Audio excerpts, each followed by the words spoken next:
ठीक है। हेलो बच्चों। कल हमने जो पढ़ा था उसमें हमने देखा कि भाई इवेपोरेशन क्या होता है और फिर वेपर प्रेशर क्या होता है ना।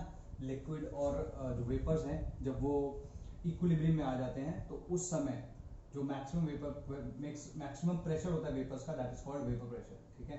कल हमने ये भी देखा था that it depends on 2 factors and it does not depend on 4 factors.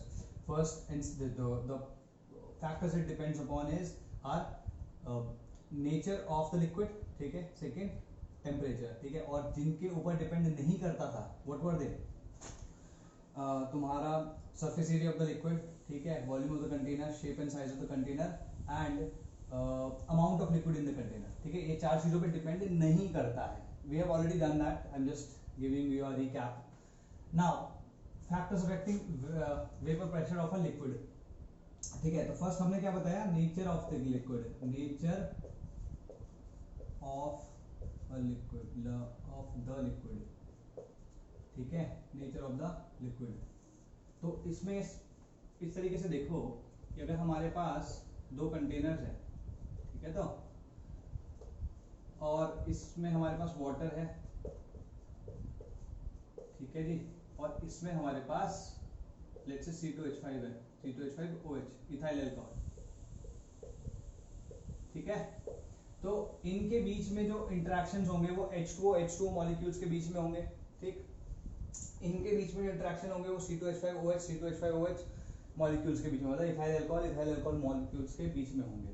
तो अगर हम ध्यान से देखें तो यहाँ पर वाटर की स्थिति ये है, ठीक है। अगर इसकी बॉन्डिंग होगी तो किसके साथ में होगी, वाटर के ही मॉलिक्यूल के साथ में। अच्छा, दोनों के दोनों केसेस मैंने ऐसे लिए जिसमें हाइड्रोजन बॉन्डिंग है ना। तो इसमें तुम देखोगे कि ये हाइड्रोजन बॉन्डिंग है, ठीक है। तो और दूसरा अगर तुम इसकी बात करते हो तो ये क्या है, C2H5OH, C2H5OH। यहाँ पे अगर तुम देखो तो यहाँ पे 2 हाइड्रोजन बॉन्डिंग हो रही है, ठीक है।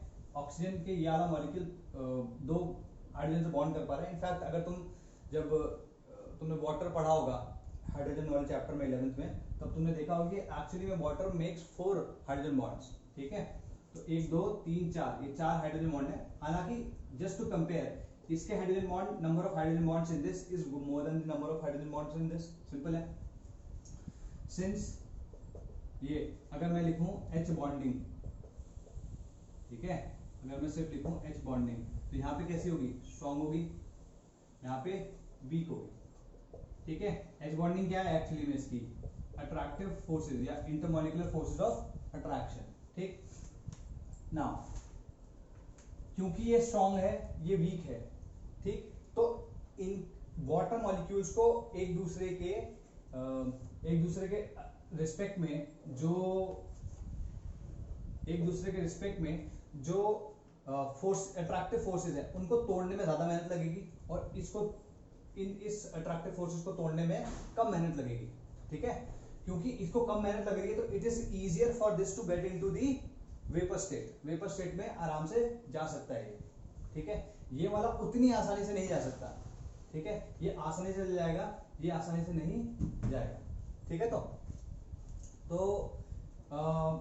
इसका मतलब क्या हुआ कि ये ज्यादा वॉलेटाइल है एज कंपेयर टू दिस। तो अगर मैं कहूं easiness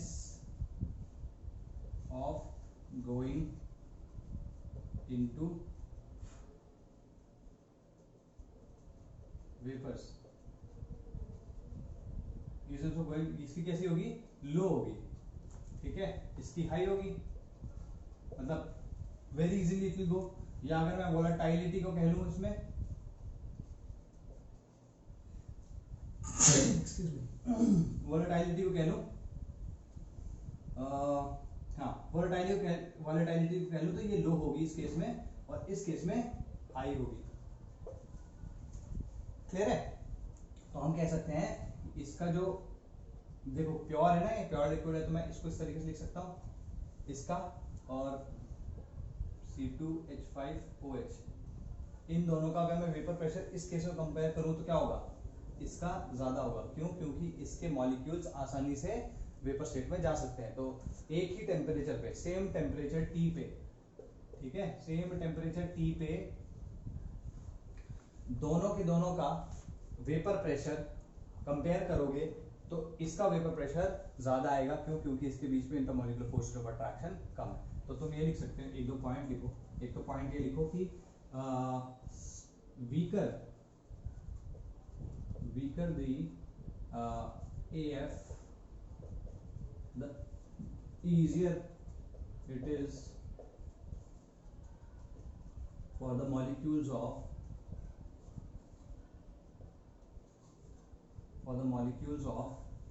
easier it is for the molecules of the liquid to get into the vapor phase, ठीक है। सिंस, इसमें लिखना सिंस, जो लिक्विड के अगर हम बात करें इंटरमॉलिक्यूलर फोर्सेस ऑफ अट्रैक्शन, तो सॉलिड के सबसे स्ट्रांग होते हैं, गैसेस के बिल्कुल वीक होते हैं, लिक्विड के इंटरमीडिएट होते हैं। तो अगर थोड़ी सी भी एनर्जी मिलेगी, ठीक है, तो ये जल्दी से इवेपोरेट हो सकते हैं। Since attractive forces of liquids are intermediate to that of solids and liquids,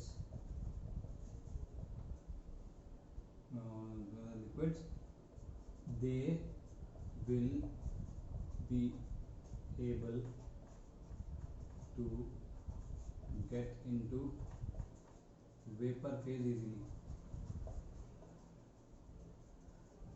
ठीक है। लिक्विड्स में तो वोलेटाइल, बेसिकली ये बताना चाह रहा हूँ कि ये बताना चाह रहे हैं कि लिक्विड्स जो होते हैं वोलेटाइल होते हैं, और इसमें भी वो लिक्विड्स ज्यादा वोलेटाइल होंगे जिनके अट्रैक्टिव फोर्सेस वीक है। तो यहाँ पे तुम देख रहे हो एग्जांपल के तौर पे that they are the attractive forces of C2H5OH are weaker, ठीक है। ओके, नाउ ठीक है, अगर हम ऐसे ही कोई दूसरा एग्जांपल ले लें, है ना, इसको मैं मिटा रहा हूं, ठीक। मान लो कि इस केस में, अब जो नेक्स्ट एग्जांपल ले रहा हूं, इस एग्जांपल में तुम्हारा C2H5OH है, यहाँ पे है CH2OH, ये क्या कहते हैं इसको, दिस इज ग्लाइकॉल और इथिलीन ग्लाइकॉल,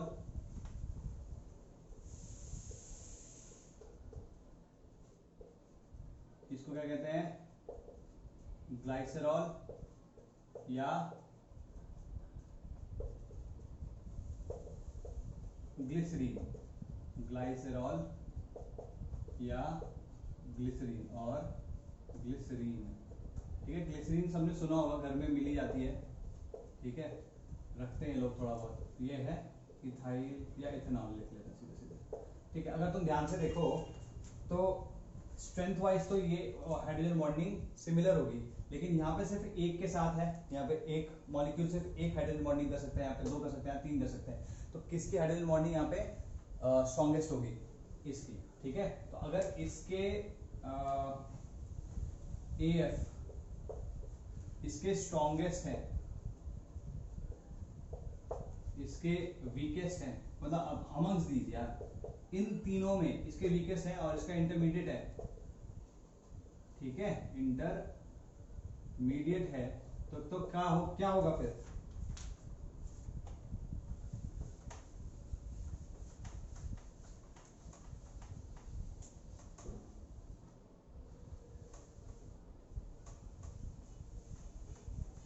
तो क्या होगा, हम इनके अगर वेपर प्रेशर को कंपेयर करें, भाई एब्सोल्यूट वैल्यू तो शायद नहीं पता चलेगी इससे, लेकिन अगर हम, ठीक है, अगर हम इसके बस क्वालिटेटिवली भी इसको कंपेयर करें, ठीक है, तो C3H8O3, ठीक है, तो ये क्या होगा, sorry not this, it will be like this. तुमने देखा होगा ग्लिसरीन काफी विस्कस होता है, ठीक है, it does not just evaporate like that, तो उसका वेपर प्रेशर कम होगा, इसका ज्यादा होगा, इसका सबसे ज्यादा होगा। ऐसे अगर तुम लेट्स से वाटर और शहद की बात करो, शहद तो बहुत ही ज्यादा विस्कस होता है ना, तो अगर तुम उसको ऐसा चम्मच में लटका भी दो तो बहुत धीमे धीमे बहता भी है, ठीक है। तो विस्कोसिटी का मतलब हाई होने का मतलब क्या हुआ, या विस्कस होने का मतलब क्या हुआ कि उनके बीच के, उनके मॉलिक्यूल्स के बीच के अट्रैक्टिव फोर्सेस काफी स्ट्रॉन्ग है, तो इस वजह से उसका वेपर प्रेशर कम होगा, वाटर का वेपर प्रेशर ज्यादा होगा। तो we can say that vapour pressure is direct या inversely proportional to attractive forces between the molecules, ठीक है। इसको हम दूसरे तरीके से भी लिख सकते हैं, वॉलेटाइलिटी। भाई जो जितना ज्यादा वॉलेटाइल होगा, जो जितना ज्यादा वॉलेटाइल होगा वो उतनी जल्दी वेपराइज हो सकता है। और एक चीज मैं यहाँ पे लिखवा रहा हूँ, दिस इज 1/Vp, ठीक है। अभी इसको जस्ट लिख लो, ये बाद में काम आएगा, ठीक है। तो okay, now let's talk about, अच्छा इसके बेसिस पे, ये जो हमने यहाँ पे अभी क्राइटेरिया डिफाइन किया है, इसके बेसिस पे तुम्हें एटलीस्ट इस चैप्टर में दो तरीके के सब्सटेंसेस मिलेंगे, ठीक है। वो क्या है, तो तुम लिख सकते हो classification of substances based on, classification of substances based on attractive forces, ठीक है। Classification of substances based on attractive forces, ठीक है जी। तो एक तो वो हुए जो आसानी से वॉलेटाइल हो जाएंगे, और एक वो हुए जो वॉलेटाइल नहीं होंगे, है ना। तो हम एक को कहेंगे वॉलेटाइल और एक को हम कह देंगे नॉन वॉलेटाइल, ठीक है।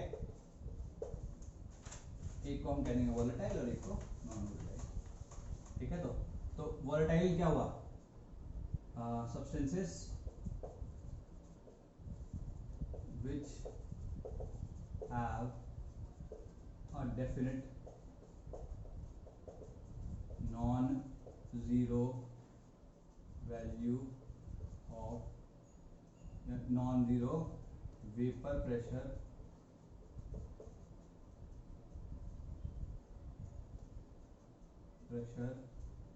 at a particular temperature, किसी पर्टिकुलर टेम्परेचर पे, किसी पर्टिकुलर टेम्परेचर पे उसकी वेपर प्रेशर की वैल्यू नॉन जीरो होनी चाहिए, तो vapour pressure is non zero, ठीक है। इसका एग्जांपल क्या हो गया तुम्हारा, H2O हो गया, C2H5OH हो गया, इथाइल अल्कोहल हो गया, मिथाइल अल्कोहल हो गया, ठीक है। तुम्हारा बेंजीन हो गया, तुम्हारा टॉल्यूइन हो गया, C3H7, ठीक तो है। C3, एक सेकेंड, C7, C3 क्यों लिख रहा हूँ, C7H8, C7H8, हाँ जी।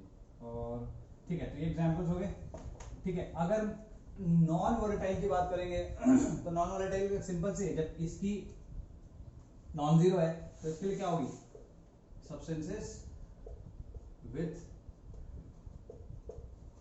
Vapour pressure, with zero vapour pressure equal at a particular temperature, at a particular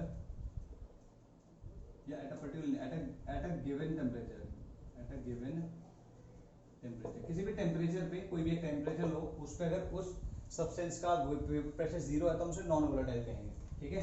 तो हम यहाँ पे कह सकते हैं Vp is equal to zero, ठीक। अब यहाँ पे एक नोट समझ लो कि जैसे कोई भी आइडियल गैस एक्चुअली में नहीं होती, इट डज नॉट एग्जिस्ट, या कोई भी गैस आइडियल गैस नहीं होती, वैसे ही कोई भी जो सब्सटेंस है वो नॉन वोलेटाइल नहीं होता, नियर नॉन वोलेटाइल होते हैं। तो you can say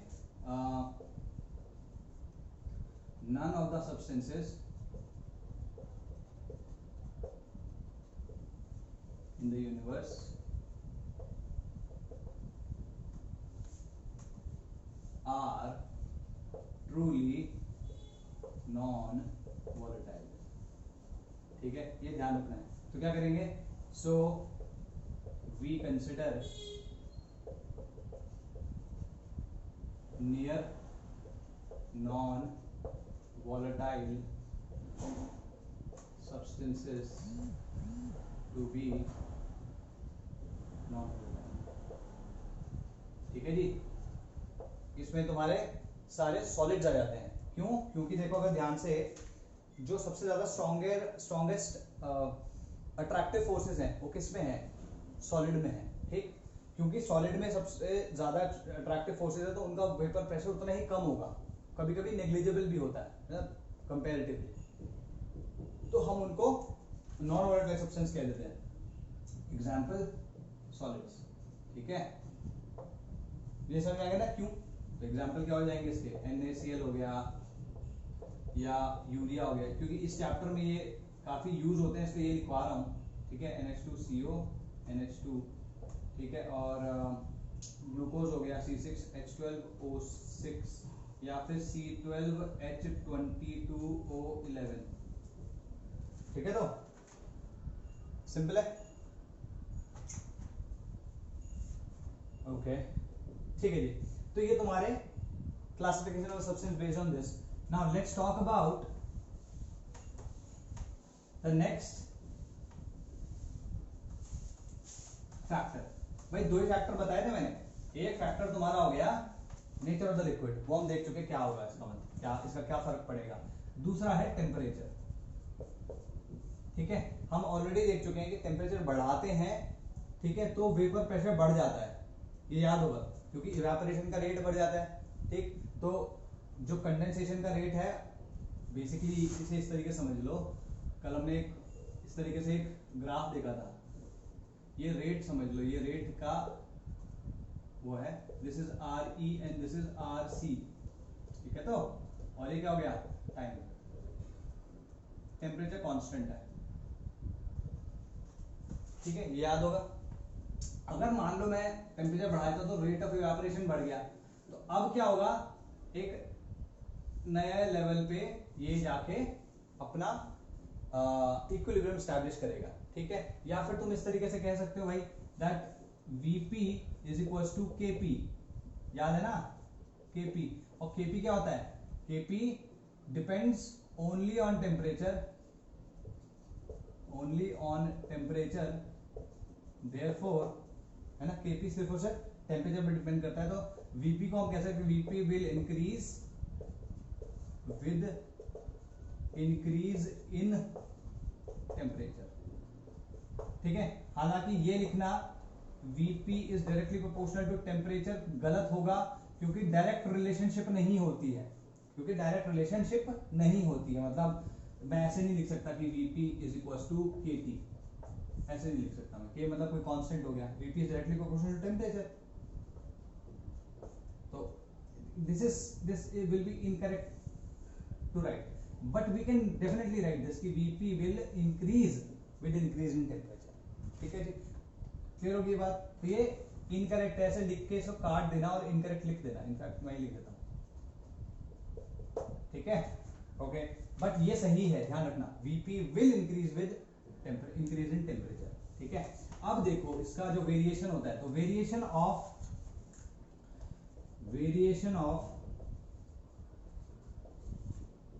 Vp with temperature। ठीक है, तो ये हमें दिया जाता है क्लॉजियस, हमें ये जो इंफॉर्मेशन मिलती है कहां से मिलती है? क्लॉजियस क्लैपेरॉन इक्वेशन से। Clausius Clapeyron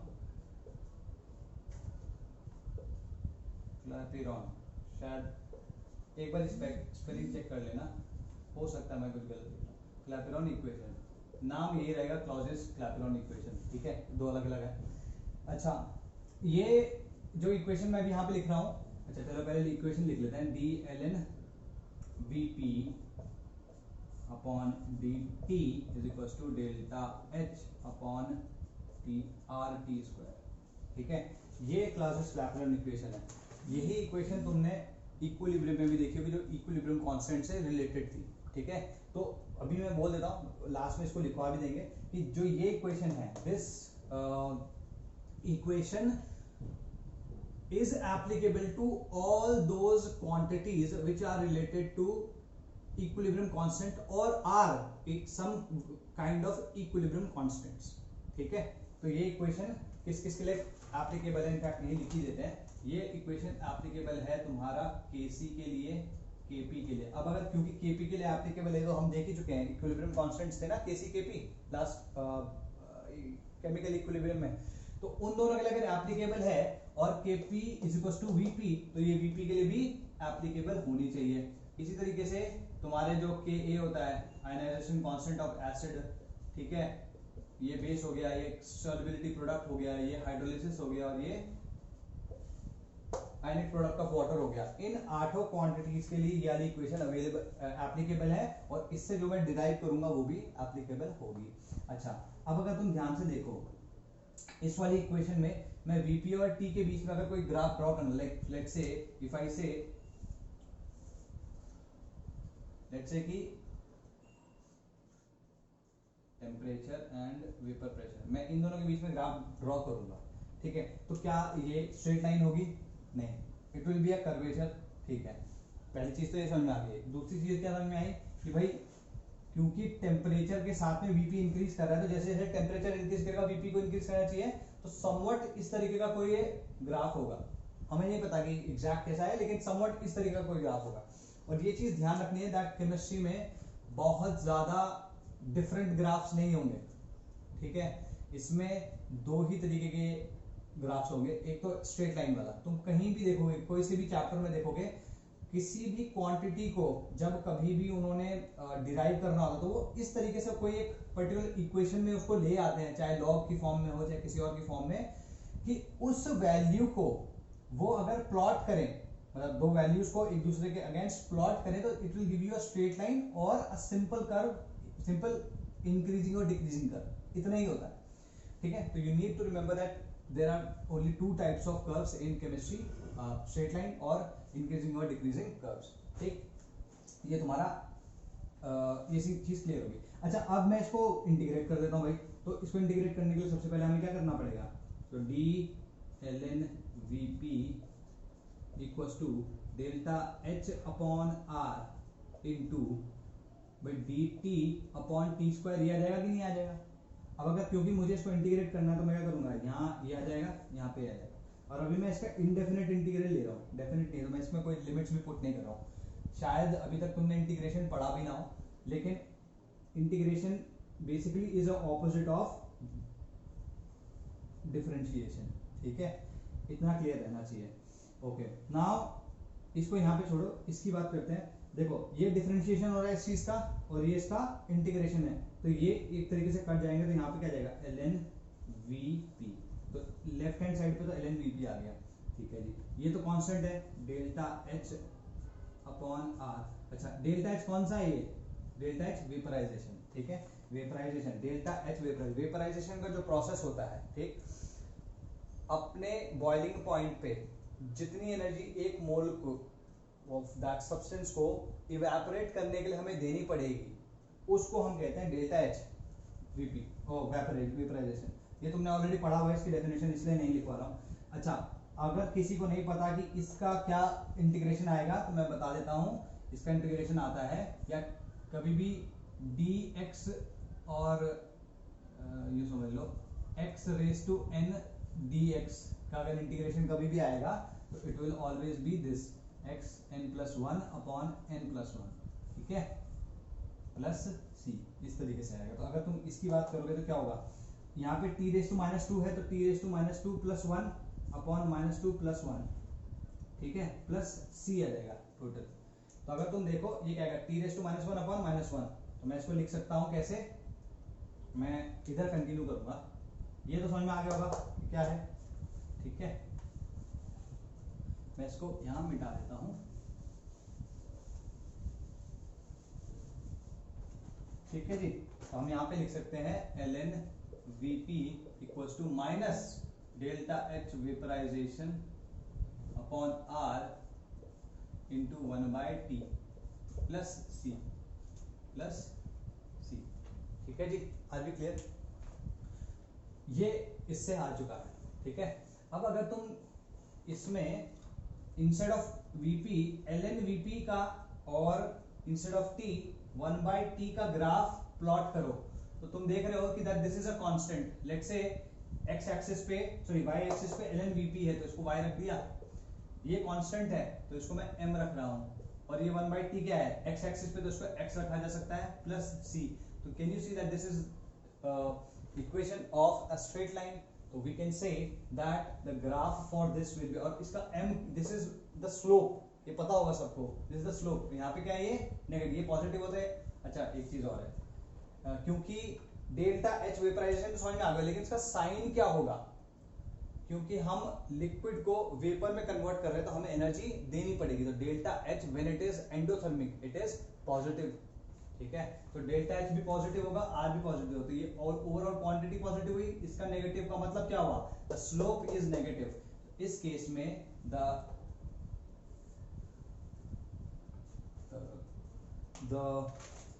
graph will be somewhat of this sort, ठीक है। तो ये वाला ये जो आएगा उसके बाद इसको बना लेना। क्लियर है, are be clear, good. Let's इसको मिटा देते हैं हम, ठीक है। यहाँ पे अभी मिटा देते, कुछ चीजें मिटा देते हैं। ये x डू दिस, ठीक है, ये यहाँ पे लिख लेते हैं। नाउ लेट्स से कि हमने at temperature T, temperature T1, ठीक है, लेट्स से टेम्परेचर T1 है, तो यहाँ पे क्या होगा ln Vp, लेट्स से उस पे Vp जो है ln T1 पे Vp जो है वो P1 है, instead of writing Vp I am writing P1। तो यहाँ पे लेट्स से, तो यहाँ पे क्या वैल्यू आएगी, इधर ये आ जाएगी। अच्छा 1/T1 है, और ये वैल्यू क्या है 1/T2, ठीक है। तो एट इस केस में क्या होगा, मैं इसकी इक्वेशन कैसे लिख सकता हूँ, ln P1 equals to minus delta H vaporization upon R into 1/T1। अच्छा at temperature T2, let's say Vp जो आ रहा है इस केस में वो क्या आ जाएगा P2। तो क्या लिख सकते हैं इस इक्वेशन को, ln P2 equals to minus delta H vaporization upon R into 1/T2, ठीक है जी। बस अब और कुछ नहीं करना हमको, ये सारा मिटा रहा हूं मैं, इन दोनों को, ये इक्वेशन और ये इक्वेशन को माइनस कर दो। लेट्स से ये 2 है और ये 1 है, ठीक है, इसको भी मिटा रहा हूं अभी, ठीक। तो 2 - 1 क्या हो जाएगी, ln P2 minus ln P1 equals to minus delta H vaporization upon R। मैं ये कौन बाहर ले रहा हूँ, ठीक है। तो क्या होगा 1/T2 माइनस 1/T1, ठीक है। इसको मैं लिख सकता हूँ ln P2 upon P1 is equals to minus delta H upon R into 1/T2 minus 1/T1, ठीक है। इसको माइनस को साइन अंदर लेके 1/T1 माइनस 1/T2 भी कर सकते हो, जिस तरीके से तुम्हें याद रखनी हो रख लो। और अगर मैं इसको ln की जगह log में कर दूं तो क्या जाएगा भाई, ln x equals to 2.303 log x, ठीक है। तो इसकी जगह मैं क्या लिख दूंगा 2.303 log P2 अपॉन P1, और ये तो पूरी की पूरी ऐसी रहेगी, तो पूरा पूरा ऐसे रहेगा अपॉन R, हो जाएगा 1/T2 माइनस 1/T1। तो बस क्या करना है मेरे को, अगर मैं इसको इसके नीचे ले जाऊं तो क्या आएगा, I can write it like this. ये तुम्हें याद रखना है, और मैंने तुम्हें बता दिया, ये Kp Kc vapour pressure, Ka Kb Ksp Kh और Kw, ये 8 क्वांटिटीज के लिए ये वाली इक्वेशन एप्लीकेबल होगी, ठीक है जी।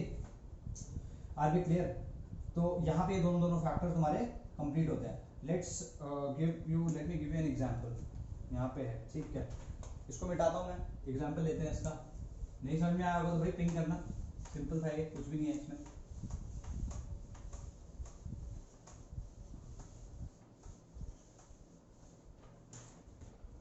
ठीक, एग्जाम्पल लेते हैं इसका। ये क्या कह रहा है, कहता है कि अच्छा लेट्स डू दिस। एक कंटेनर है, ठीक है, वॉल्यूम इसका 82 लीटर्स है, ठीक, टेम्परेचर यहाँ पे जो है वो इस कंटेनर का टेम्परेचर 300 केल्विन है, ठीक है, और ओके तो अब क्वेश्चन पढ़ देते क्या है। Calculate the amount of H2O, calculate the amount of H2O required to saturate a vessel of volume 82 liter, a vessel of volume 82 liters at temperature at 300 Kelvin, at 300 Kelvin. Vapor pressure of water at 300 Kelvin is 38 torr, ठीक है। तो pressure, vapour pressure of water बोल रहा हूं, vapour pressure of water at this temperature is 38 torr. तो सबसे पहले ऐसे देखते हैं भाई टॉर का क्या मतलब होता है। टॉर का मतलब हुआ 1 torr is equals to 1 mm of Hg, ठीक है, 1 mm ऑफ Hg। और अगर हम इसको देखें 1 mm ऑफ Hg का मतलब क्या होता है, इसको लिख सकते हैं 1/760 एटमॉस्फेयर, ठीक है। ये तुम्हारे कन्वर्जन का फॉर्मूला पता होना चाहिए तुमको।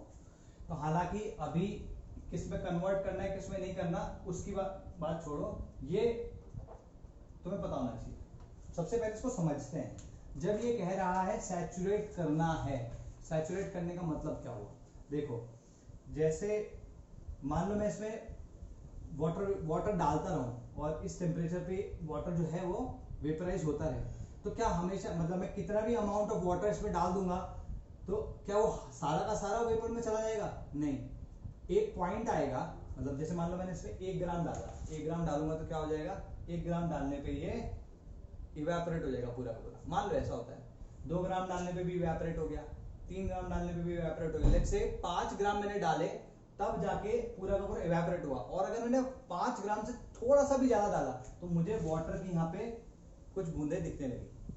क्लियर होगी बात? तो कहने का क्या मतलब है कि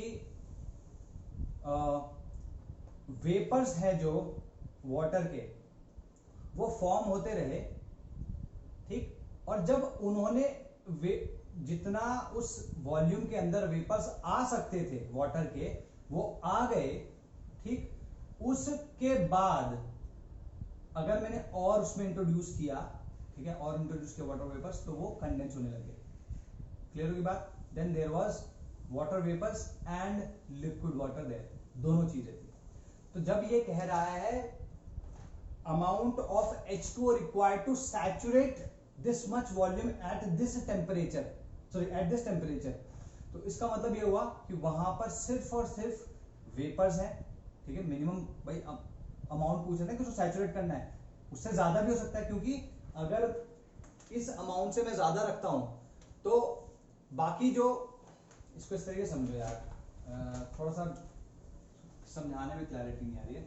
जैसे मान लो कुछ x ग्राम इसमें हमने डाले, वो सारे के सारे x ग्राम्स वेपराइज हो गए, एक पॉइंट पे आके जो मैक्सिमम वेपराइजेशन होना था हो गया। उसके बाद अगर तुम और भी ज्यादा पानी डालोगे या वेपर्स डालोगे तो उस पर्टिकुलर अमाउंट ऑफ वेपर से ज्यादा वेपर आएंगे नहीं। That means there is a limit to those vapours which are forming inside that cylinder. Clear होगी बात? ठीक है। तो वो ये कह रहा है कि कितना वेपर या कितना वाटर हम डालें कि बस वो maximum amount of vapours form कर दे और उसमें लिक्विड फॉर्म ना हो। क्योंकि अगर तुम लिक्विड फॉर्म करते हो तो मान लो 5 ग्राम डालने पे वो सारा का सारा वेपर में कन्वर्ट हो जाता है, तुम 6 ग्राम डालोगे तो वेपर उतना ही रहेगा। क्यों? क्योंकि 5 ग्राम तो वेपराइज हो जाएगा और जो 1 ग्राम बचा है वो नीचे वाटर के जैसे रहेगा। तुम 10 ग्राम डालोगे तो 5 ग्राम तो वेपराइज हो जाएगा, 5 ग्राम एज वाटर ही रहेगा। तो वो ये पूछना चाहता है कि जब तक वाटर नहीं बन रहा, मतलब maximum amount of vapours without water, वो हमको कैलकुलेट करना है। Got it? ठीक है जी।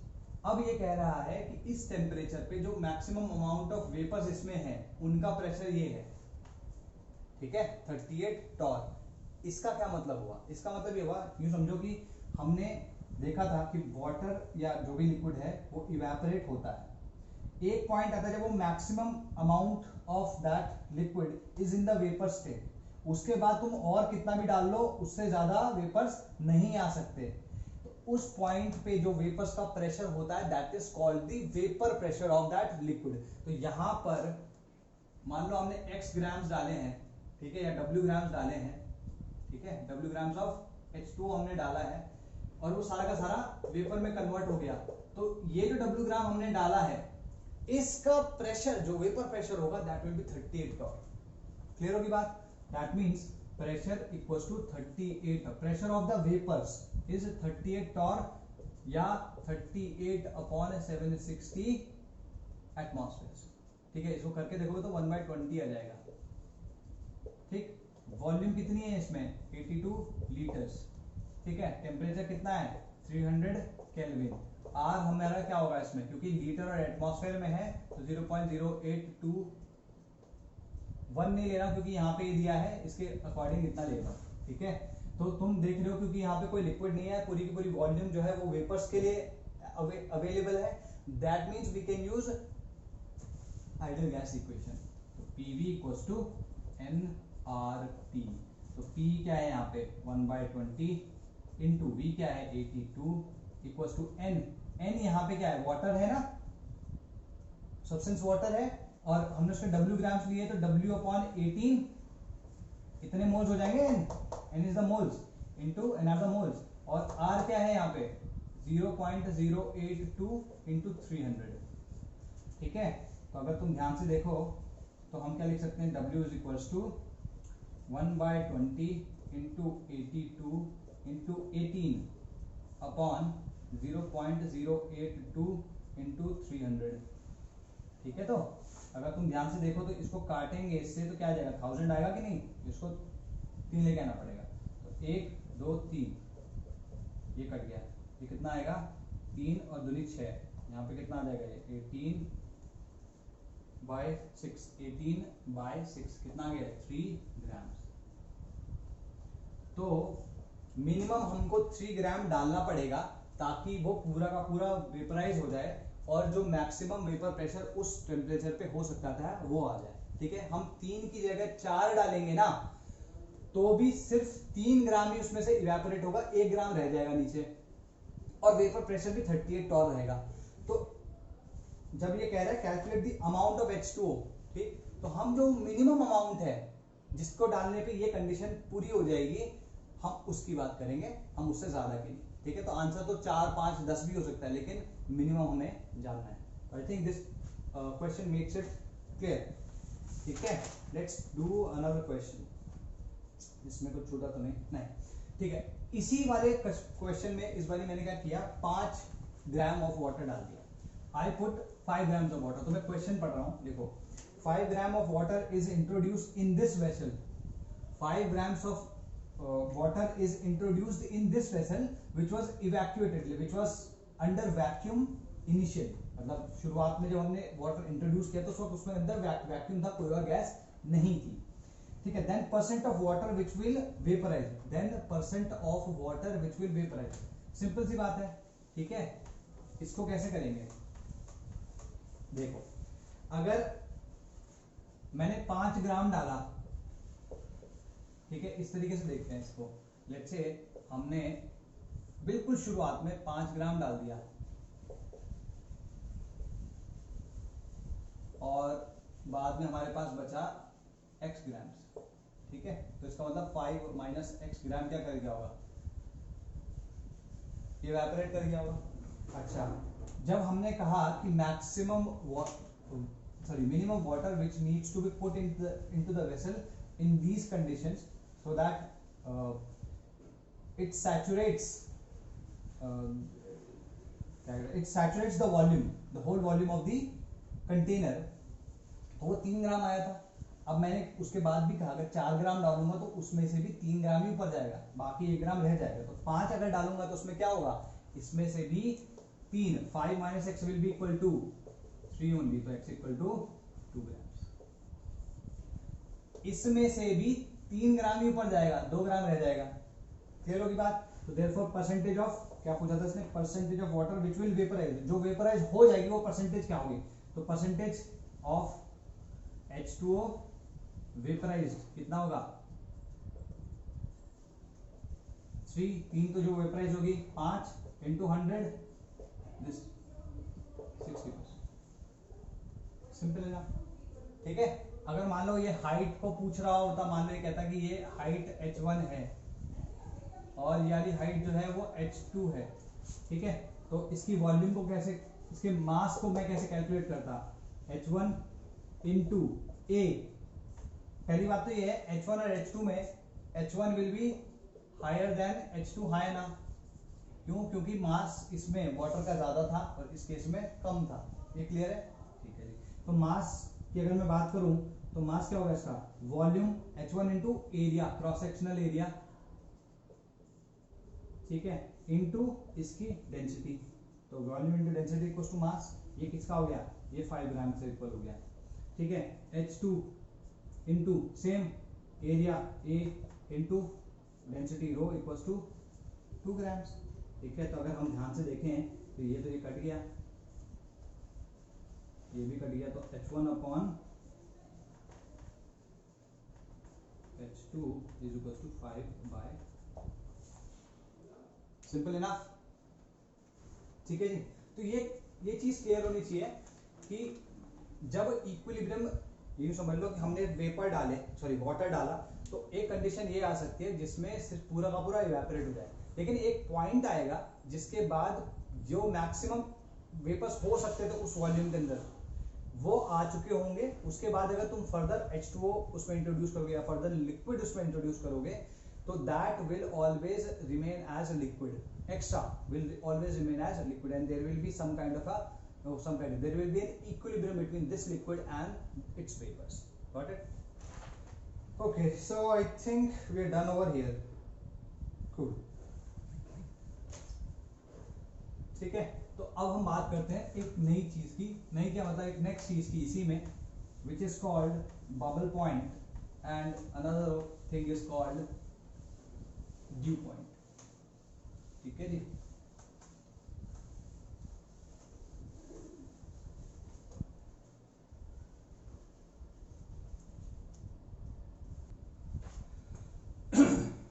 ठीक है, now let's understand the concept of BP which is bubble point and DP which is called dew point, ठीक है, bubble point and dew point, ठीक है भाई। तो बबल पॉइंट क्या होता है, ये वो पॉइंट होता है जिसपे पहली drop of liquid starts vaporizing, ठीक है, या first drop of vapour forms, तो इस पे लिख लो point at which first drop of या first bubble of liquid vapour forms, और या फिर दूसरी डेफिनेशन क्या हुई, और point at which first drop of liquid vaporizes, ठीक है जी। वेपर, अगर हम वेपर की तरफ से देख रहे हैं तो आप ये कह सकते हो, अगर हम लिक्विड की तरफ से देख रहे हैं तो हम ये कह सकते हैं, हालांकि इसकी डेफिनेशन से एग्जाम से समझ में नहीं आएगा, I give you an example, ठीक है। ओके, नाउ अगर तुम देखो कि जब first drop of vapour formation की बात हो रही है, तो इसका मतलब क्या हुआ, उससे पहले, उस पॉइंट से पहले कोई भी वेपर नहीं रहा होगा, तो इस केस में एट BP,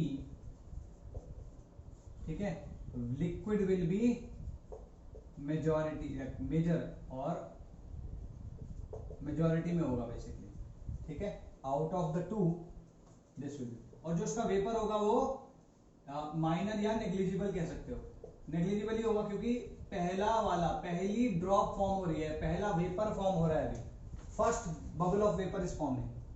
ठीक है, अच्छा ड्यू पॉइंट क्या होता है? Due point is point at which, again हम दोनों के रिस्पेक्ट में देख सकते हैं। यूं समझो कि हमारे पास इस वाले केस में क्या, हमारे पास पूरा पानी पानी था या पूरा लिक्विड ही लिक्विड था, अभी पहली ड्रॉप ऑफ या पहला बबल ऑफ वेपर फॉर्म हो रहा था।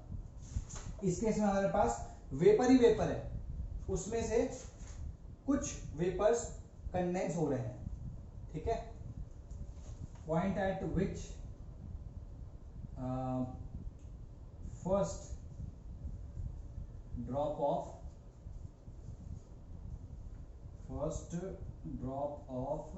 Vapour condenses.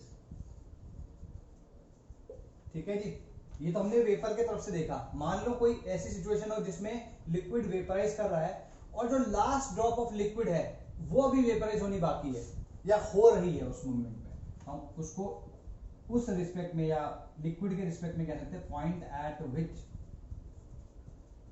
Last drop of liquid vaporizes. Are we clear? ठीक है, तो अगर तुम ध्यान दो, ये हो गया तुम्हारा बीपी और ये हो गया तुम्हारा डीपी। ठीक है, इस पॉइंट पे लिक्विड ज्यादा है, तो इससे पहले ओनली, या इसको ऐसे लिखो कि बिफोर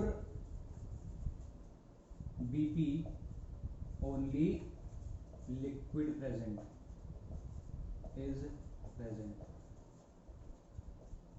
ठीक है जी, इस पॉइंट पे वेपर फॉर्म होना शुरू हुआ। इन दोनों के बीच में जो ये पॉइंट है, ये जो टाइम है या जो काइंड ऑफ फेजेस होंगे, इसमें लिक्विड और वेपर दोनों होंगे और दोनों एक दूसरे से के साथ इक्विलिब्रियम में होंगे। डीपी वो पॉइंट है जब last drop of liquid is वेपराइजिंग। ठीक है, इसके बाद अगर तुम देखोगे आफ्टर डीपी तो क्या होगा इसमें? Only vapours will be present, है ना।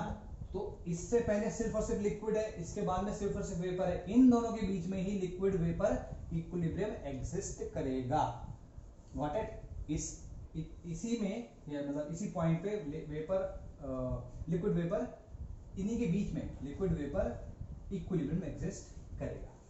ठीक है जी, अब इसको समझते हैं बेसिक लेवल पे एग्जाम्पल के साथ में। ठीक है,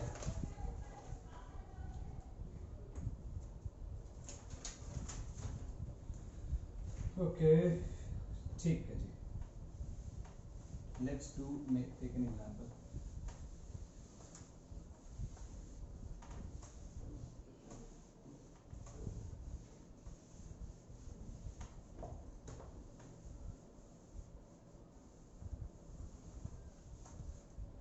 So let's say I have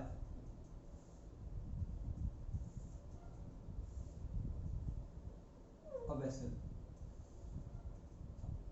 इसकी कुछ वॉल्यूम है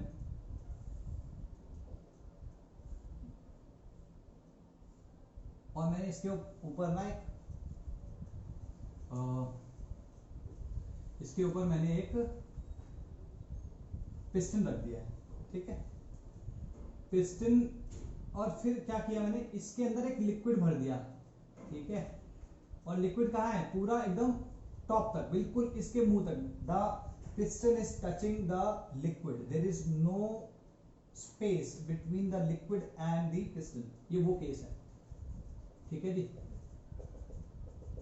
तो यहां पे मैं क्या लिख सकता हूं? That there is only liquid.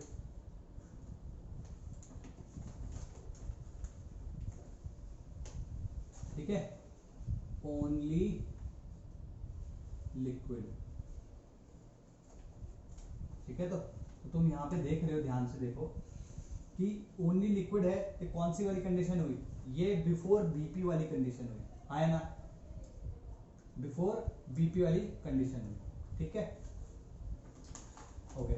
Now जब इस कंडीशन में हो और यूं समझो तुम्हें लिक्विड को वेपर में कन्वर्ट करना हो, कभी भी लिक्विड को वेपर में कन्वर्ट करना हो तो क्या कंडीशन चेंज करनी होती है? या तो तुम प्रेशर को घटा दो, ठीक है, या टेम्परेचर बढ़ा दो, या दोनों ही कर दो, टेम्परेचर प्रेशर दोनों, मतलब टेम्परेचर बढ़ा दो प्रेशर घटा दो, ठीक है। दोबारा बोल रहा हूं, अगर लिक्विड को वेपर में कन्वर्ट करना हो तो तुम प्रेशर या तो कम कर देते हो कीपिंग द टेम्परेचर कांस्टेंट, या तुम टेम्परेचर बढ़ा देते हो कीपिंग द प्रेशर कांस्टेंट, या फिर तुम दोनों के दोनों को मतलब चेंज कर देते हो, प्रेशर को डाउन कर देते हो, टेम्परेचर को अप कर देते हो, ठीक। इस केस में मैं कह रहा हूं कि हम थ्रू आउट जो है टेम्परेचर T लेंगे, टेम्परेचर जो होगा T होगा थ्रू आउट, जो अभी हम प्रोसेस करेंगे इसमें थ्रू आउट टेम्परेचर T होगा। हमने टेम्परेचर कांस्टेंट कर दिया, इसका मतलब अगर मेरे को इस लिक्विड को वेपर में चेंज करना है तो मुझे इसका प्रेशर कम करना पड़ेगा। तो लेट्स से हमारे पास इसमें जो वेपर प्रेशर है लिक्विड का, मतलब जो इस टेम्परेचर पे वेपर प्रेशर हो सकता है इस लिक्विड का, वो मैंने P1 लिख दिया है, और V जो इसकी है वॉल्यूम हो गई, ठीक है, या V1 कह लो इस केस में, है ना। अभी तो V कह लो, V1 के ये हो चुका है, ये तुम्हारी पहली कंडीशन है। अभी फिर मैंने क्या किया, इसमें पिस्टन को राइज किया, पिस्टन को रिजन, पिस्टन रिजन मतलब पिस्टन को थोड़ा ऊपर उठाया, थोड़ा सा उठाया, जस्ट उठाया, तो यहां पे क्या होगा, प्रेशर, इसका मतलब क्या हुआ कि दैट प्रेशर डिक्रीजेस, प्रेशर को मैंने थोड़ा सा डिक्रीज किया, तो अभी क्या होगी कंडीशन, कुछ ऐसी होगी, मैं थोड़ा छोटा छोटा बना रहा हूँ क्योंकि और भी बनाना है भाई, ठीक है, तो कोशिश करते हैं थोड़ा सा सिमिलर सा लगे, ठीक है। यहाँ पर तुम्हारे वाटर का लेवल या जो लिक्विड का लेवल है ये है, और ये थोड़ा सा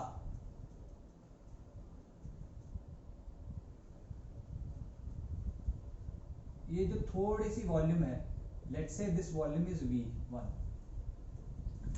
ठीक। यहां पर अगेन तुम्हारे पास लिक्विड है ही, ठीक है, ओके, टेम्परेचर यहां पे भी T है, अच्छा। अब क्या हुआ होगा यहाँ पे, सबसे पहले ये देखो, ये वाला पॉइंट तो बिफोर BP है, ये वाला पॉइंट तो बिफोर BP वाला हो गया, ठीक है। ये वाला पॉइंट क्या हो गया, एट BP, तो हो क्या रहा होगा वो देखते हैं, एट BP क्यों लिखा है। यहाँ पे देखो हमने हल्का सा उठाया, थोड़ी सी वॉल्यूम, थोड़ी सी स्पेस बन गया वेपर्स के फॉर्म होने के लिए। अब क्योंकि टेम्परेचर कुछ है, इसके वेपर्स बनने शुरू हो जाएंगे, तो जैसे ही वेपर बनने शुरू हुए वो पॉइंट क्या होता है, BP, वेपर बनना शुरू हुआ, तो यहाँ पर थोड़े थोड़े, बहुत थोड़े थोड़े वेपर्स आ जाएंगे, ठीक। हमने इसको यहीं पे छोड़ा है, तो क्या होगा, ये जो वेपर्स बनेंगे ये लिक्विड के साथ में, वेपर्स लिक्विड के साथ में इक्विलिब्रियम में आ जाएंगे। तो हम कह सकते हैं कि यहां पर L से लिक्विड लिख रहा हूं, V से वेपर लिख रहा हूं, तो इनका इक्विलिब्रियम होगा, आया ना, ठीक है। क्योंकि अब इनका इक्विलिब्रियम आ चुका है, तो इक्विलिब्रियम पे किसी भी वेपर का प्रेशर क्या होता है, उसके वेपर प्रेशर के इक्वल होता है। वेपर प्रेशर मैंने कितना दिया यहाँ पे, P1। इस केस में यहाँ पे कोई वेपर नहीं है, तो यहाँ पे कोई वेपर प्रेशर नहीं होगा, ठीक है। ये तो मैंने दिया था इन्फॉर्मेशन की vapour pressure of this liquid at this temperature is P1, तो यहाँ पे जो प्रेशर होगा we can write it as P1, ठीक है जी। ये क्या हो गया, V1, ये जो टेम्परेचर तो कांस्टेंट है, क्लियर होगी बात, ठीक है जी। अच्छा, अगर मैं तुमसे बोलूं कि जो वेपर्स फॉर्म हुए हैं उनके मोल्स N1 है, तो तुम कैसे निकालोगे इसको, ठीक है। यहाँ पे इस पानी का कोई या इस लिक्विड का कोई लेना देना नहीं है, सिर्फ वेपर्स की बात हो रही है, तो वेपर्स के लिए हम PV = nRT ideal gas equation लगा सकते हैं। तो इसको कैलकुलेट अगर करना हो तो हम क्या कह सकते हैं, P1 pressure of the vapours which is vapour pressure into volume, जितनी भी वॉल्यूम है ये, ठीक है, कम हो सकती है ज्यादा हो सकती है, दिस इक्वल्स टू N, इस केस में है तो N1 कह रहा हूं, N1, या इसको यहाँ नीचे लिख लेते हैं, N1 इज इक्वल टू, यार छोड़ो ना, इतना क्यों लिखना है, equals to P1 V1 upon RT, इस फॉर्मूले से हम सीधे सीधे इसको निकाल सकते हैं। क्लियर होगी भाई बात, ये ठीक है, okay. Now let's go forward again. मैंने क्या कहा कि जैसे तुम्हें अगर वेपर बनाना हो तो तुम्हें प्रेशर को डिक्रीज करना पड़ेगा, तो हमने क्या किया, इसको फर्दर उठा लिया, इसको फर्दर उठा लिया, ठीक है, इसको फर्दर उठाया, यहां पे ऐसे उठा लिया भाई,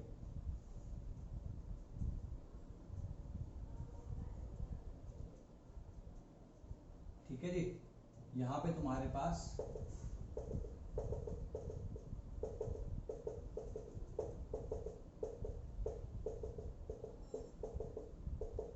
ठीक है, यहां पर अभी हमने उठाया, तो जब हमने प्रेशर थोड़ा सा और कम कर दिया, ठीक है, हमने थोड़ा सा इसको पिस्टन को उठाया, तो क्या हुआ कि इधर पे ये जो प्रेशर कम किया होगा ना, तो जैसे प्रेशर कम किया तो यहां पर क्या है, ये दीज वेपर्स, लिक्विड के वेपर्स बनने शुरू हो जाएंगे। फिर ये क्या करेंगे, वेपर्स जो है इक्विलिब्रियम में आ जाएंगे लिक्विड के साथ में, तो again there will be a vapour liquid equilibrium which will get set up, ठीक है जी, आर बी क्लियर। तो हालांकि हमने शुरुआत में प्रेशर कम किया, लेकिन क्योंकि फिर से वेपर्स बन गए तो प्रेशर फिर से बढ़ जाएगा, ठीक है। नाउ इस केस में इक्विलिब्रियम आ चुका है, let's say the volume in this case is V2, ठीक है, V2 है, अच्छा, और V2 हो गया, ठीक है, टेम्परेचर इस केस में भी T है। अब लेट्स से प्रेशर की बात करें, तो प्रेशर इस केस में क्या होगा, तुम देख रहे हो कि दैट लिक्विड और वेपर्स के बीच में एक इक्विलिब्रियम सेट हो गया है, और इक्विलिब्रियम पे जो इस लिक्विड का प्रेशर होगा वो उसका वेपर प्रेशर के इक्वल होगा, और वेपर प्रेशर हमने क्या दिया है, P1, तो इस केस में भी प्रेशर जो होगा वो P1 ही होगा, आर बी क्लियर, ठीक है जी, ये आ जाएगा। और इस केस में अगर मेरे को N2 निकालना हो तो मैं कैसे निकालूंगा, P1 into V2 upon RT, और तुम देख सकते हो यहाँ पे प्रेशर R और T तो सेम है, लेकिन V1 कम है, यहाँ पे हम लिख सकते हैं V1 is less then V2। इसमें अगर तुम्हें लिखना हो तो तुम लिख सकते हो पिस्टन रीजन अगेन, है ना, पिस्टन रीजन दोबारा से उठा दिया, तो V1 is less then V2, तो हम यहाँ पे लिख सकते हैं N1 is less than N2। Are we not like, are we clear about this, simple है ना, ठीक है। तो यहाँ पे भी फिर तुम्हारा ये इक्विलिब्रियम सेटअप हो गया है, गॉट इट। ये तुम्हारी बिफोर बीपी की कंडीशन है, ये एट बीपी है, और ये वाली कंडीशन तुम्हारी क्या है, बिटवीन बीपी एंड डीपी, ठीक है, तो बिटवीन बीपी एंड डीपी, ठीक है, okay. Now let's do this process again, let's rise the piston again, ठीक है, पिस्टन रिजन अगेन, ठीक है जी। इस केस में मैं साइज सेम रखते हुए या साइज चेंज करते हुए, अभी मैं पिस्टन जो है तुम्हारा यहाँ की बात कर रहा हूँ, ठीक है, लेट से यहाँ पे थोड़ा सा ही लिक्विड बचा है, थोड़ा सा, बहुत थोड़ा सा, ठीक है, और मोस्टली अब हमारे पास क्या बचा है, मोस्टली हमारे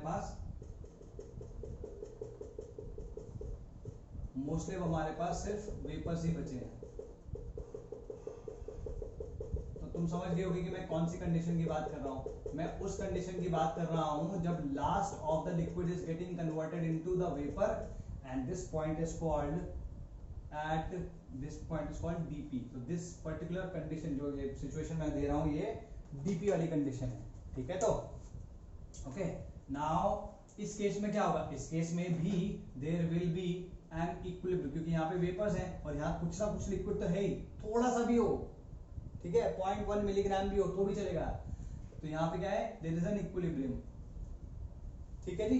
क्योंकि अभी हमने पिस्टन फिर से राइज किया, टेम्परेचर कम हुआ होगा और लिक्विड वेपराइज हुआ होगा, और प्रेशर फिर से वेपर प्रेशर के इक्वल आ गया होगा, तो हम कह सकते हैं that the pressure again here is P1, volume इस केस में V3 हो चुकी होगी, यहाँ पे तुम्हें छोटी दिख रही होगी, मैं बड़ा नहीं बना सकता यहाँ पे, तो ये समझो कि जब पिस्टन ऊपर उठाया होगा तो volume available for the vapours to form will have increased, तो V3, टेम्परेचर अगेन T है, तो इस केस में तुम कह सकते हो V3 is greater than V2, या यूं कह लो, इस तरह से लिख लो V2,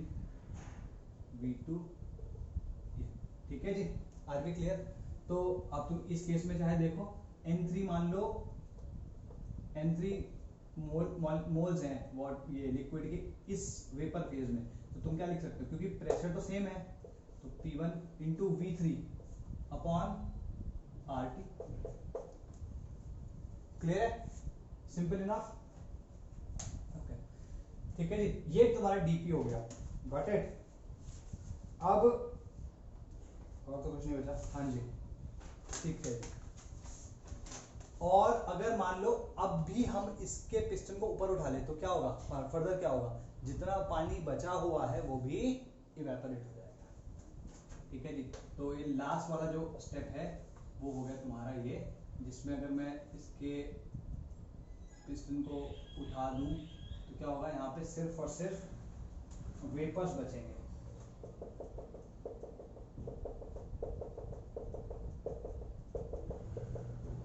no water at all. ठीक है जी, यहाँ पे कोई वाटर नहीं होगा। लेट से इस केस में जो वॉल्यूम है V4 है, टेम्परेचर डेफिनेटली T है, और N1 की तो बात ही नहीं करेंगे, जितना पानी डालता वो सारा, या जितना लिक्विड डाला तो सारा का सारा क्या कर गया, वो सारा का सारा इवेपोरेट कर गया। अच्छा, now there is no equilibrium, क्योंकि यहाँ पर लिक्विड ही नहीं है। अगर लिक्विड नहीं होगा तो इक्विलिब्रियम नहीं होगा, और अगर इक्विलिब्रियम नहीं हुआ तो यहाँ पर जो वेपर्स का प्रेशर होगा that will not be called vapour pressure of the liquid. ठीक है, तो इस केस में जो P होगा वो समथिंग P2 होगा, समथिंग P2 होगा, P1 के इक्वल नहीं होगा। ठीक है, इस केस में हम बॉयल्स लॉ लगा सकते हैं, क्योंकि टेम्परेचर कांस्टेंट है, तो हम कह सकते हैं P1 V3 equals to P2 V4, या इसको P4 कह लो, थोड़ा सही रहेगा, P4 V4। ठीक है जी, आर वी क्लियर। तो ये तुम देख सकते हो कि बबल पॉइंट, और ये आफ्टर डीपी है, इसको लिख देते हैं आफ्टर डीपी। ठीक है, तो तुम देख सकते हो कि ये पूरे के पूरे प्रोसेस में we went from pure liquid to pure vapours. ठीक है, थ्रू दी स्टेजेस। उसमें एक स्टेज जो थी वो बीपी पे थी, और एक स्टेज जो थी वो डीपी पे थी। ठीक है, तो इसको नोट डाउन कर लो। इसमें अगर तुम देखो तो N2 is less then N3, और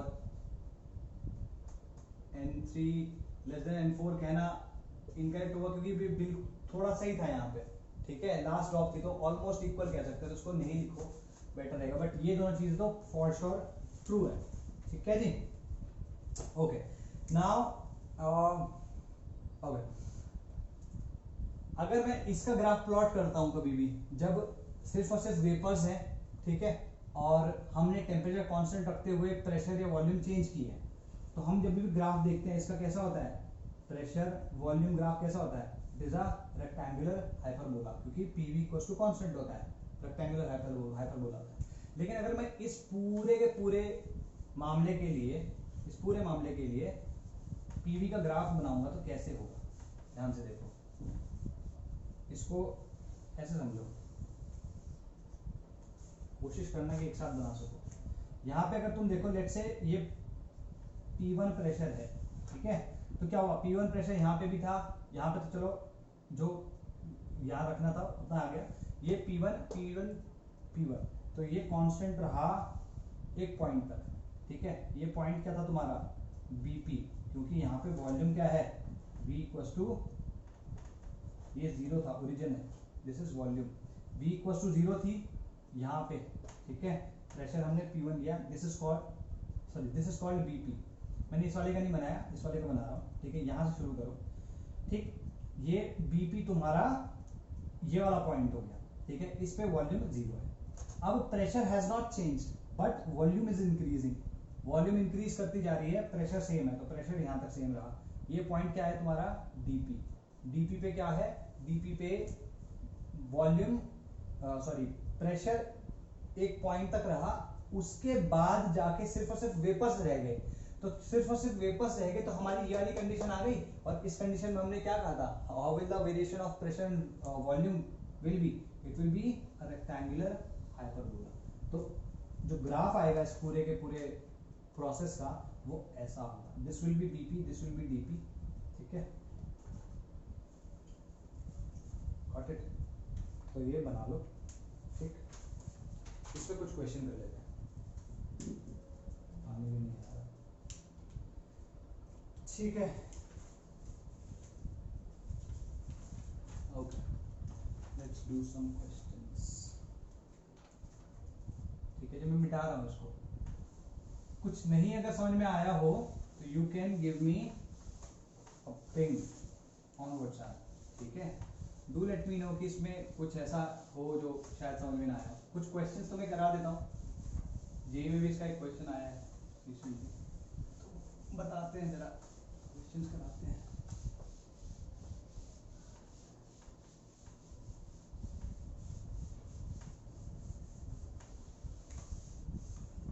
ठीक है, क्वेश्चन क्या है हमारे पास? हमारे पास क्वेश्चन है कि लेट्स से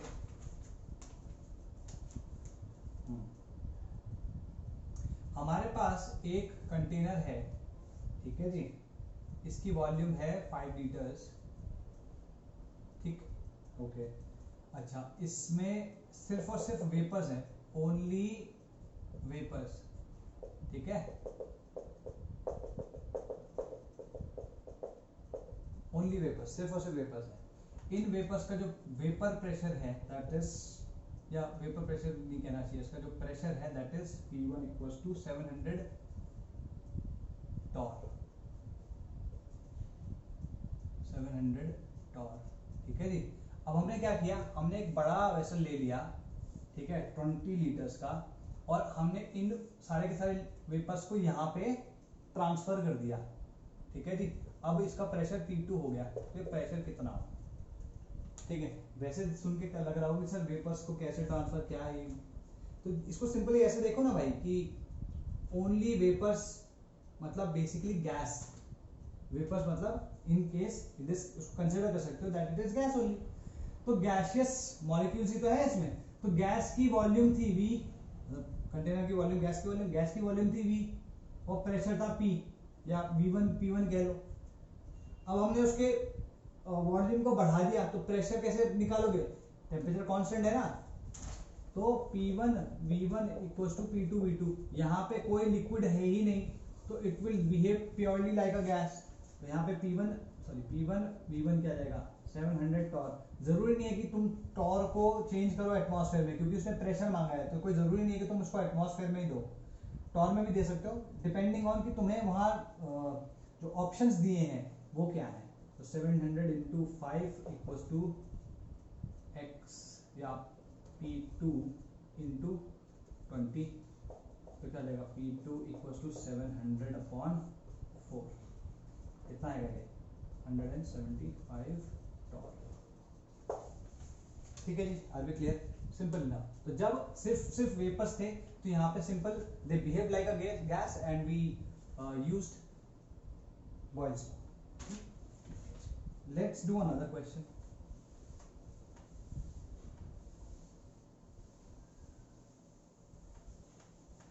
इस क्वेश्चन में क्या कह रहा है, ये कह रहा है भाई साहब कि एक हमारे पास 10 लीटर का कंटेनर है, और यहाँ पे वेपर प्रेशर कह रहा हूं इस बारी, क्यों, क्योंकि यहाँ पे लिक्विड भी है और वेपर्स भी हैं, ठीक है, और ये किस में है, इक्विलिब्रियम में डेफिनेटली। तो Vp इसका दिया हुआ 300 टॉर और टेम्परेचर T है, ठीक है।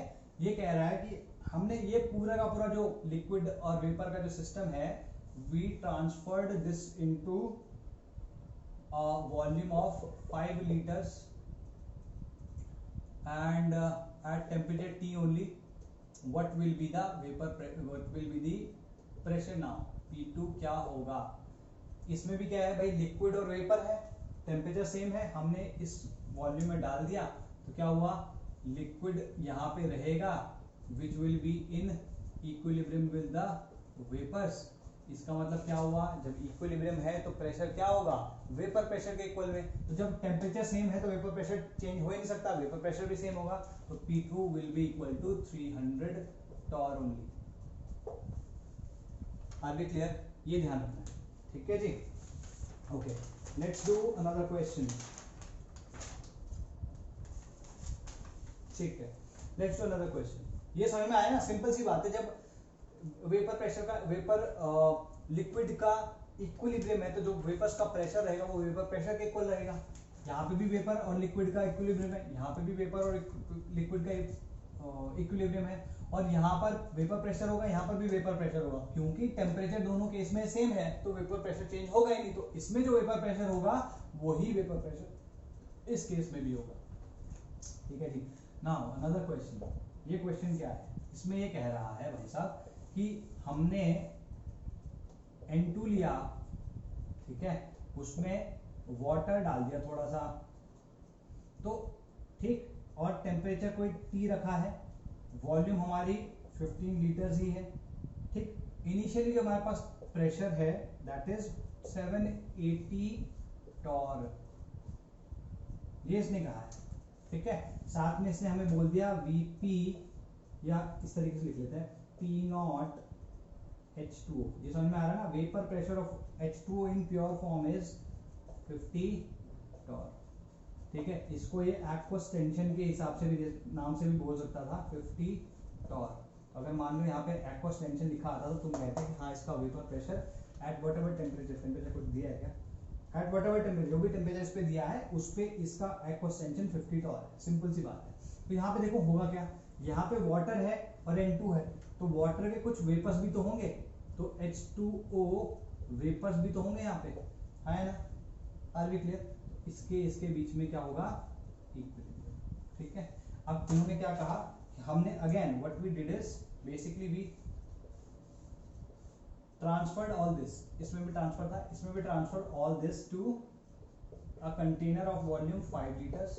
5 लीटर वाले कंटेनर में हमने इसको डाल दिया। इसमें N2 है, इसमें कुछ वाटर्स भी होंगे, ठीक है, और वाटर वेपर भी होंगे और कुछ वाटर लिक्विड फॉर्म में भी होगा। इन दोनों के बीच में इक्विलिब्रियम भी होगा। सिंपल सी बात है ना। और टेम्परेचर T है ही, P ये पूछ रहा है फाइनल जो P है या P2 है वो क्या होगा, ठीक है। तो यहाँ पे तो ध्यान से देखो, मैं इसको दोबारा से रिपीट कर रहा हूँ। N2 H2O और इन वेपर्स एंड वाटर या H2O इन लिक्विड फॉर्म हमने यहाँ पे डाल दिया, तो N2 जो है वो तो आया, ठीक। लेकिन जो H2O के वेपर्स हैं they are in equilibrium with water only, ये रहेंगे, ठीक है ना। पूरा का मतलब वॉल्यूम कम करिए, ऐसा नहीं है कि वॉल्यूम बहुत ज्यादा कर दी तो पूरा का पूरा वेपर्स ही उड़ गए, ऐसा कुछ नहीं हुआ। इनफैक्ट हमने वॉल्यूम कम करी है तो वेपर्स के उड़ने का चांस नहीं है। There will be an equilibrium between the two, ठीक है जी। अब यहाँ पे हमें क्या लिखना है, N2 और सिर्फ वेपर फेज में है यहाँ पे, N2 लिक्विड फॉर्म में नहीं है, क्योंकि N2 लिक्विड फॉर्म में नहीं है तो इसका वेपर प्रेशर नहीं कंसिडर होगा, ठीक है। It will behave just like a gas. तो for this, for N2 Boyle's law is applicable, ठीक है।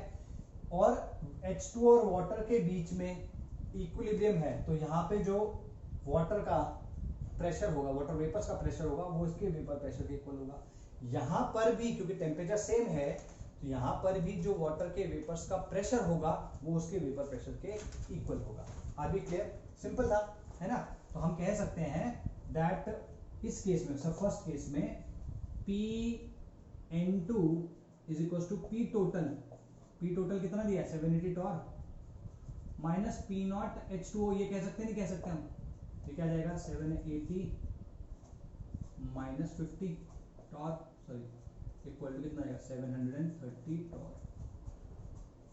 ठीक है। ये क्या है Pn2, गॉट इट। ये क्या है Pn2, ये हमारा N2 का प्रेशर है जिसके ऊपर नॉर्मल बॉयल्स लॉ लगेगा, ठीक है जी। तो पहले N2 का प्रेशर इस केस के लिए निकाल लेते हैं, ठीक है। क्या होगा Pn21 इंटू वॉल्यूम कितनी है इसकी 15, ठीक है जी। कंसिडर करना कि अगर तुम बोलोगे सर इसमें तो वाटर भी होगा, तो कंसिडर करना जो वॉल्यूम अवेलेबल है वेपर्स के लिए वो वॉल्यूम 50 लीटर है, इसमें भी जो वॉल्यूम अवेलेबल है वेपर्स के लिए वो 5 लीटर्स है। दिस इक्वल्स टू Pn2 मतलब सेकेंड केस में इंटू 5।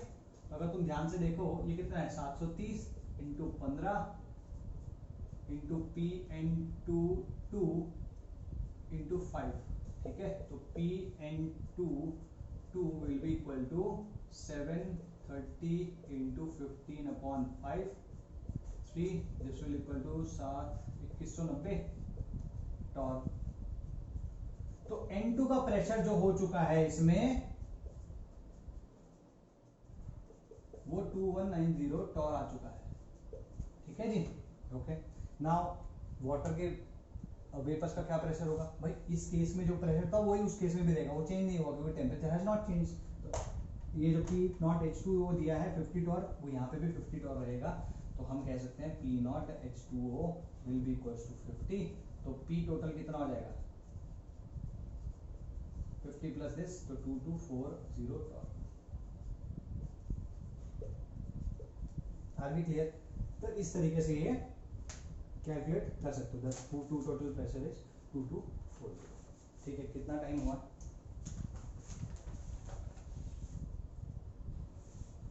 ठीक है, तो ये तुम्हारे बीपी डीपी के बारे में था, और तुम्हारे जो factors affecting the vapour pressure वो हो गया। अब इसके बाद हम राउल्स लॉ पढ़ेंगे, ठीक है। तो वो अपन कल शुरू करते हैं, गॉट इट।